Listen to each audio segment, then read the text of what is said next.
Hi, folks. This is Don Meissner with the North Country Fishing Report. Well, I'm going to start this with a question.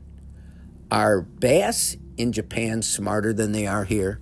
Now, that may sound crazy to you, but one of the biggest trends now in bass fishing is in lures being presented that were created in Japan to the highest possible standards, and people are flocking to get these lures. Why?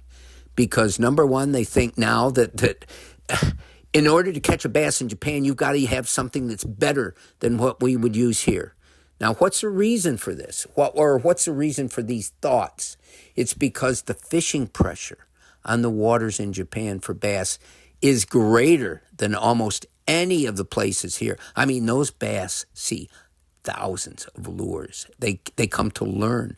No, if they're smarter, it's only because they've been given a lot more food for knowledge. But it's interesting, though, because the baits that are coming from Japan right now don't look like anything we've ever used. They're creaturey-looking things that, my golly, you wouldn't even imagine a bass had ever seen them before in this world, and they probably haven't. Are they going to work as well as people think and are willing to pay more money? Because any baits coming from Japan right now are going to cost more. And people are willing to pay it because they think they'll be better. Is the plastic any better? Is those shapes so fantastic that the bass can't help themselves? They got to eat it? I don't know. I think they'll probably all work. But it's again, for a horrible cliche, but it's food for thought. And I and I fell into the trap.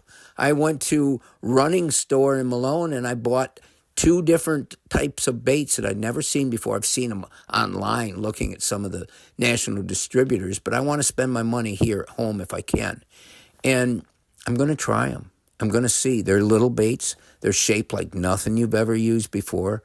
And if they work, another report somewhere down the line will tell you more about these fantastic baits designed for the smart bass of Japan. Until next time, folks, this is Don Meissner with the North Country Fishing Report.